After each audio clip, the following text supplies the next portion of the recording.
We think you should know that Imperfect Heroes podcast is a production of Little Hearts Academy USA. You're listening to episode 110 of Imperfect Heroes, Insights into Parenting, the perfect podcast for imperfect parents looking to find joy in their experience of raising children in an imperfect world. And I'm your host, DJ Stutz.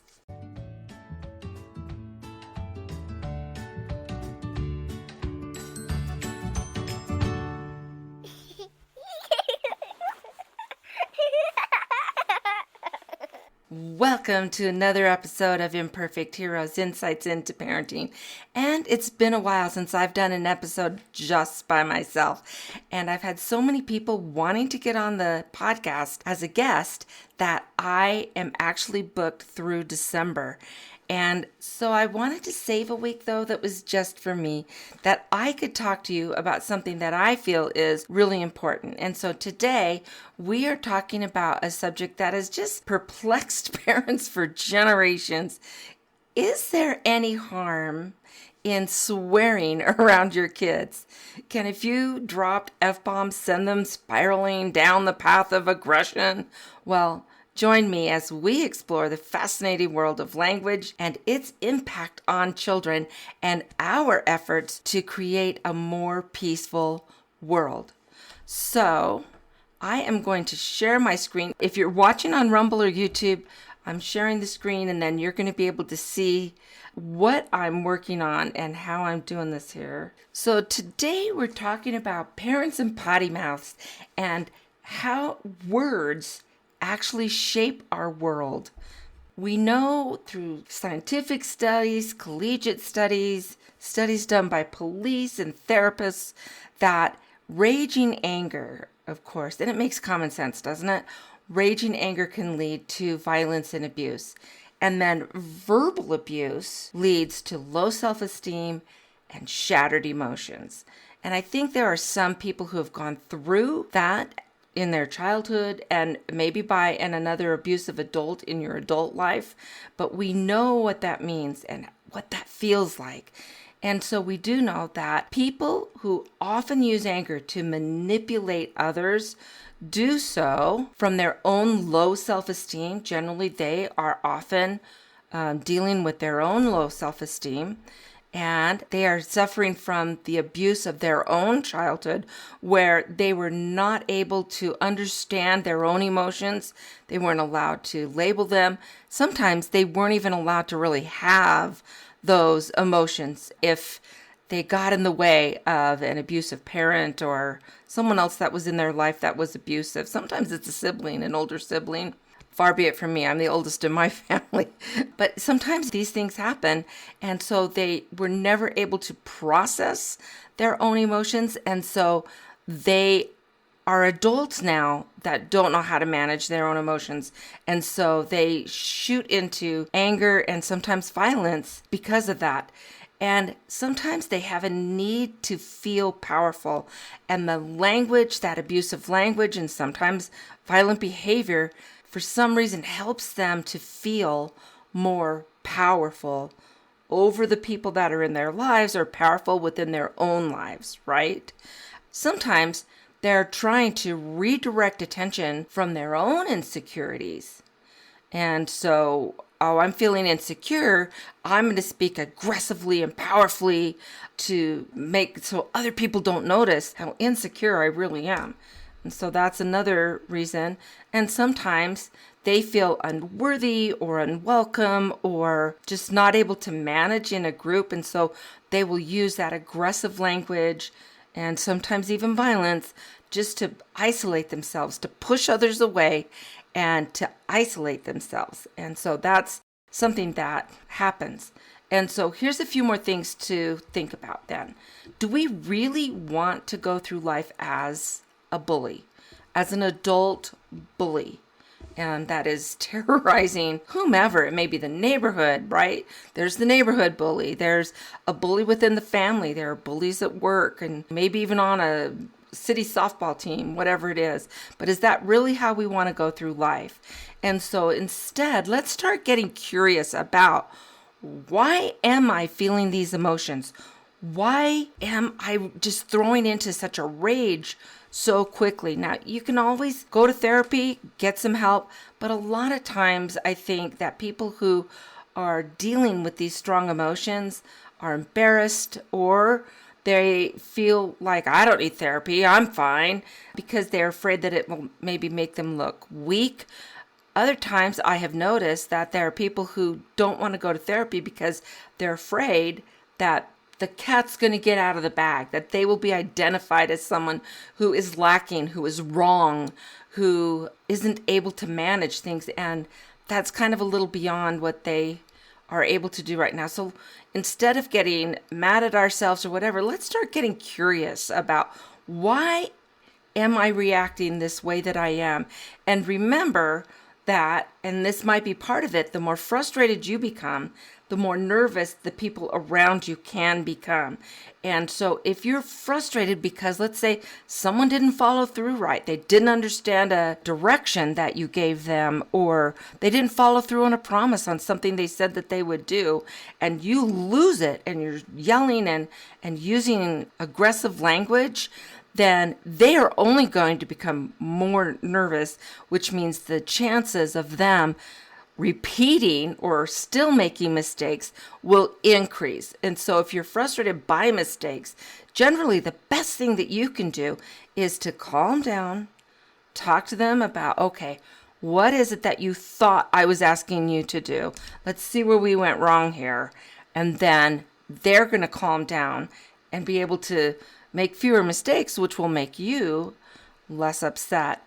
And here's another thing, though, to consider is that outbursts of anger are often met with an equal or greater reaction. And so some people will just get so angry. Maybe they've dealt with bullying their whole lives, and so they're done. I'm done with this. And so if you're going to be aggressive with me, I'm going to come right back at you equally or worse. I forget the old movie, but it was like, if someone hits us, we're going to put them in the hospital. If someone puts us in the hospital, we put them in the grave, right? It's that building up. And so things just accelerate and get out of control, and nobody benefits from that. Not only that is, it's not just you and the person that you're talking about or talking to that can lose control and maybe get hurt, but in the process, other people can get hurt as well, either emotionally or physically. And so we need to think about what you're doing and putting other people at harm. So we want to think really about that. And so here, let me move this a little bit. I don't know if this makes a difference for you guys, but I'll give it a try. So let's talk about potty words in kids. Is that really a big deal? When you use potty words around kids, or if you allow your kids to use those words too. You know, being a kindergarten teacher, you know that I will say potty words when I'm meaning cursing, aggressive anger, aggressive words. So there's a scientist, his name's Benjamin Bergen, and he's a cognitive scientist at the University of California at San Diego. And he also authored this book, What the F? And that's actually it, What the F? And what swearing reveals about our language, our brains, and ourselves. And so if you're interested in this book or learning more about Benjamin Bergen and his studies, I'm going to have that information down in the show notes and the comments if you're on YouTube or Rumble. So he has this book, but one of the things that he suggests is that swearing is the marijuana of language, and that when you swear, we find that it can lead to that hard, more aggressive behavior. You're not calming yourself down when you are swearing, for the most part, and you're not calming others down when you're doing that. And so it kind of takes us down this path. And children who are already in an aggressive mindset are more likely to swear when they're getting aggressive, when they're amping it up, right? And so they're more likely to hear the words that they heard it could be adults, it could be older siblings, it could be friends, but it also could be what they're listening to on television or on the screens, right? More and more, it's just the screens. And so what are your kids listening to that might be opening the door to that? Do we want to pay attention to that? And here's the thing about kids, though, is they're still learning about social norms. They're still learning about reading the room, so to speak. Is there a difference between the language I use maybe on the playground than I use in the classroom, that I use at home, right? And in fact, I remember, if you've listened to me long, you've kind of heard that I had a progression of getting into early childhood. And I started out with high school. And I remember teaching in high school, I would hear the kids using just horrible words. And this was a long time ago. I'm talking like during the OJ trial. This was that long ago. Anyway, and I would say, hey, like this hurts my heart. Please, if you wouldn't say it in front of your mother, don't say it in front of me. And they'd look at me and say, my mom says this all the time. And I'm like, oh, okay. If you wouldn't say it in front of your grandma, don't say it in front of me. My grandma uses it all the time. I'm like, okay, just don't say it in front of me. It's not okay for class, especially not in my class. And so it was just interesting, the change, how things went with that as kids okayed it because the adults around them okayed it. But little kids, they learn that these words have power, right? They get a reaction, ooh, or some people think it's hysterical, and it kind of is, when a little guy is cursing and they see that reaction they get. And so that encourages them to use it more and more and more, but they haven't matured enough, they haven't had enough experience to understand that there are places where this is not acceptable. It's not okay to use this. I remember when I was raising my own kids, and I had a neighbor, and we were great friends. She was an amazing friend, loved her to death, but she had a potty mouth. And we were in the car driving somewhere, and she let something fly. I'm like, hey, like, ooh, kids, no, And she said, well, they're going to hear it sometime. I'm like, but not from us. Not from us. And she says, kids, these are just grown-up words. And I'm like, no such thing. If they're not okay for our kids, they shouldn't be okay for us. That was my philosophy.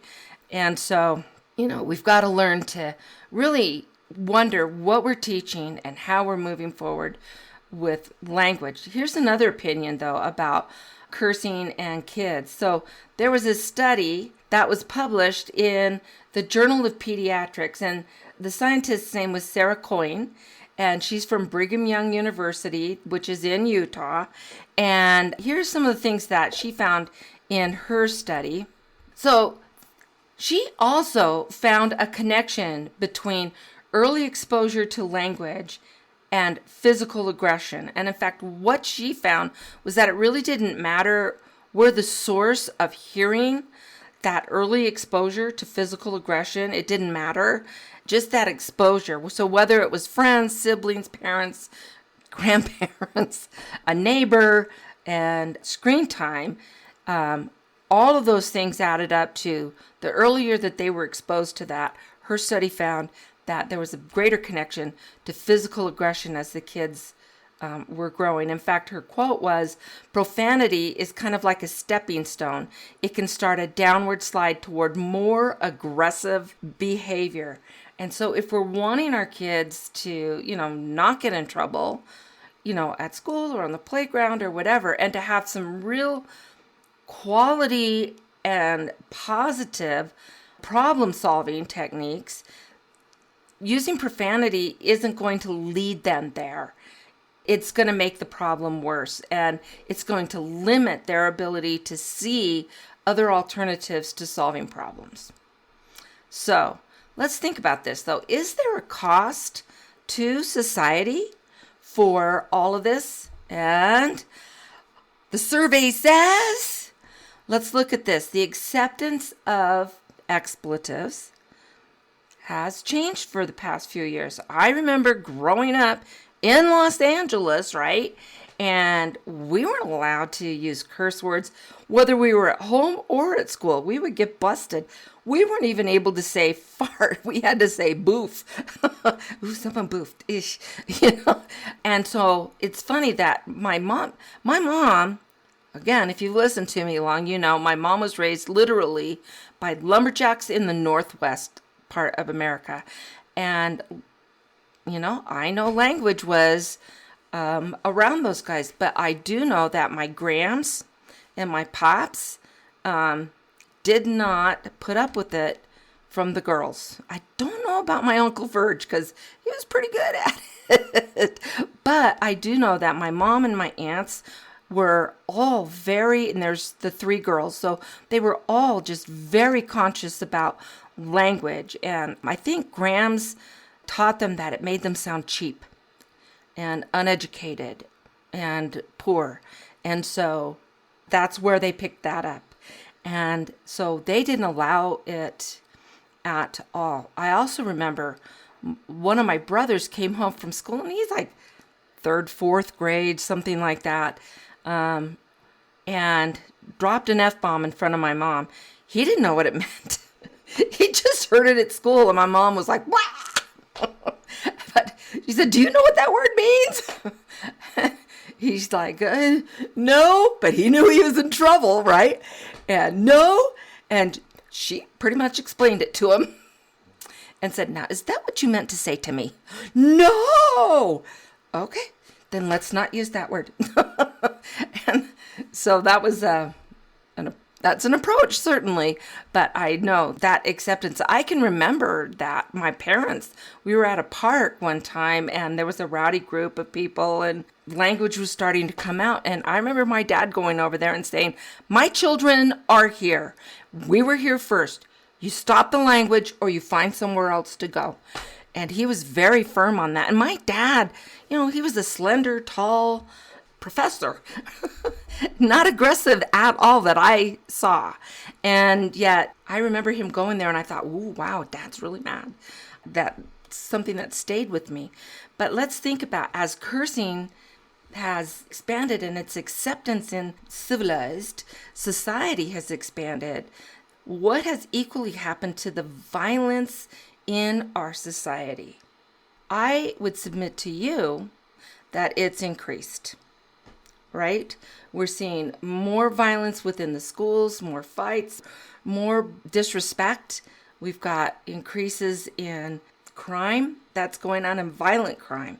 Remember, oh gosh, I'm glad that it's kind of ended, but there was a while where there were kids in like New York, so a lot of the big cities, and they thought it was funny to just go and just bash someone right in the face for no reason.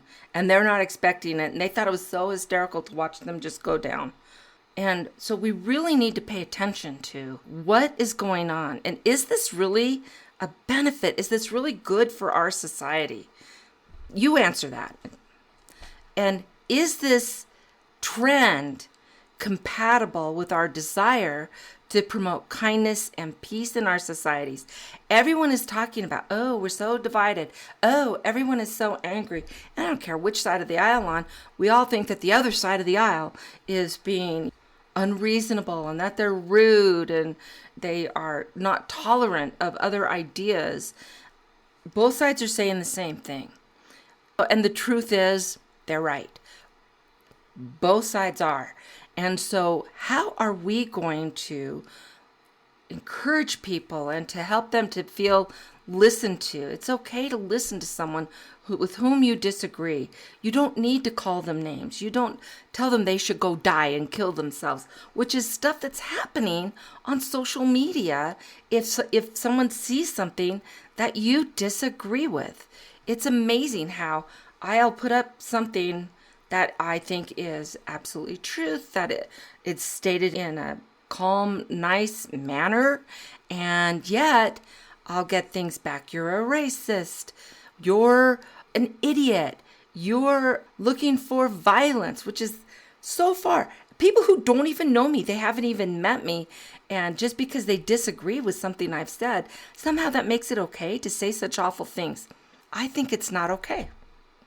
So the question is then, what can we do instead? So as I was teaching parenting classes for the Division of Family and Youth Services back when we lived in Las Vegas, I did that for 16 years. And I taught all over. I taught in libraries, in schools, at PTAs. I taught at churches and community centers. I also taught in several homeless shelters and 2 women's prisons. And what was interesting to me is that I would get from parents, I know I don't want to do this. I don't want to repeat these things that my parents did. But so then what do I do instead? I know what I can't do. I know what I shouldn't do. But then what do I do instead? Well, here's something then to think about with language. It's the same thing.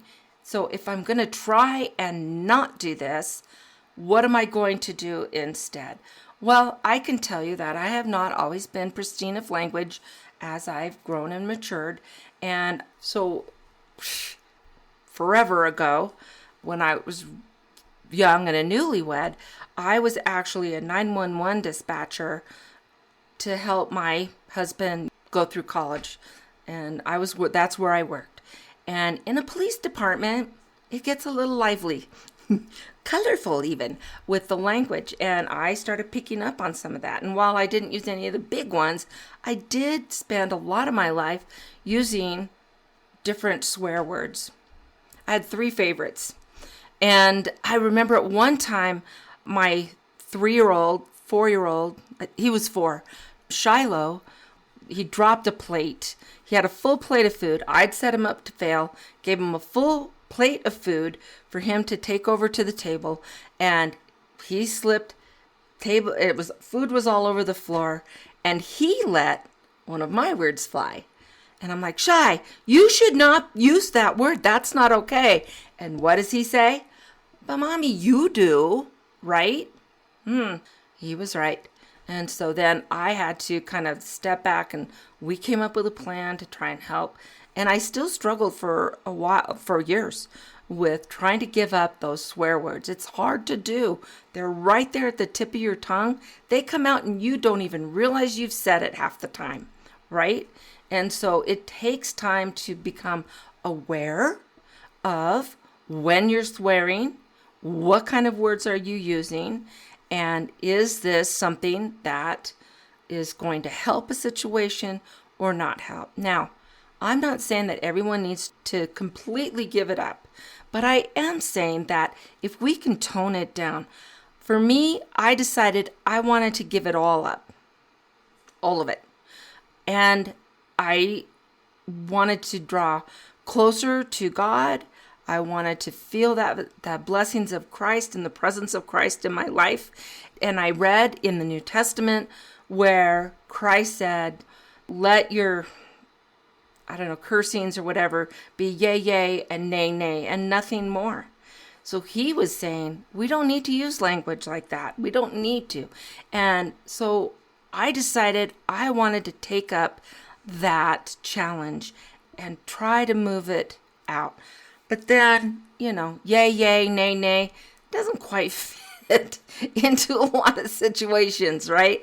And so I started paying attention to, I remember being a kid and watching the cartoons, with Sylvester the cat and Foghorn Leghorn and some of those old cartoons. And I remembered them using terms like sufferin' succotash, right? And jumpin' Jehoshaphat and all of those. Well, I started using that. And it would get people's attention. And what I found was that I had a way to really control a conversation. And it would be that humorous edge that sometimes it would just get someone so off center that you said that they're like, what? And they would start laughing, and it would help de-escalate a situation. And it's funny that as people started recognizing that that was when I would use my curse words, right? Jumpin' Jehoshaphat, then they would say, they would curse. Oh, I'm sorry. I know you don't curse. It's like, I don't care what you do. I just know what I'm doing. I'm not here to control you. I'm here to control me. That's all. I'm fine. But it's been kind of fun with my kindergarten. I would have so many playground aides, right? That would come and they'd say, boy, we can see your kids. They're easy to spot. And I'm like, what's the deal? Oh man, they are using the funniest phrases when they get upset or when they're surprised by something. And what's fun is I would have kids that would want to come up with their own. So you would hear me say, oh my holy cow, for the love of Pete. All those familiar phrases. And then they started coming up with their own.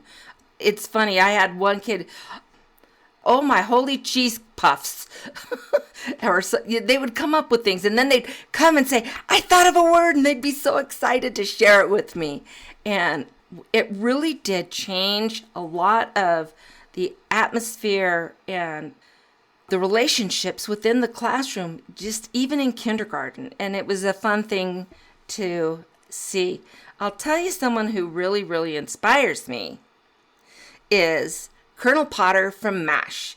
And so in the show notes, I actually am putting a link to a short YouTube video that shows some of the funny things that Colonel Potter would say when he was upset. Monkey muffins, that's a bunch of horse hockey, right? And I watched several of these, and I started engaging them and rotating them through my language, and it's actually fun.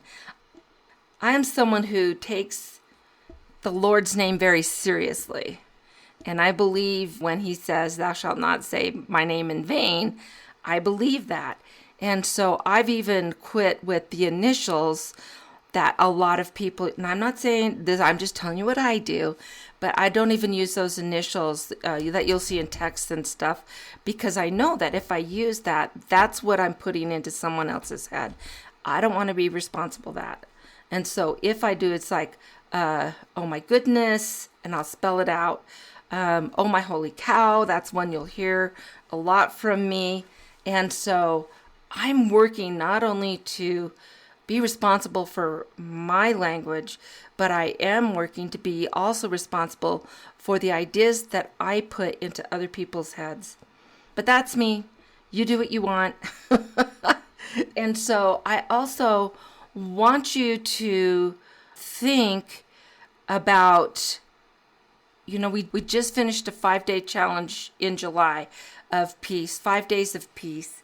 And I want you to think about what are the things that you can do to create more peace in the world. I think this is one thing that you can do. I think that this is one thing that we can help our children to de-escalate their big emotions and not escalate. And as they curse and as they get upset, they're ramping things up.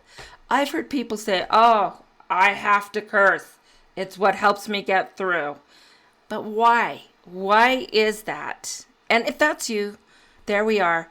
But I do think that there are some words that are so aggressive and so violent in nature that it's not helping any situation. It's not helping any situation. And when you're looking at, when you've just caught yourself like, oh, wow, I really let it fly there. So what was going on? And what was my intention? Was I trying to hurt somebody? Was I trying to insult somebody? Was I trying to get their attention? Was I trying to make them think that I was serious, absolutely serious? And was there another way to manage that? Now, this is really connected to how we manage with our kids as well. Do we enforce boundaries through kindness? We can be firm. We can stand strong without using a voice that is angry.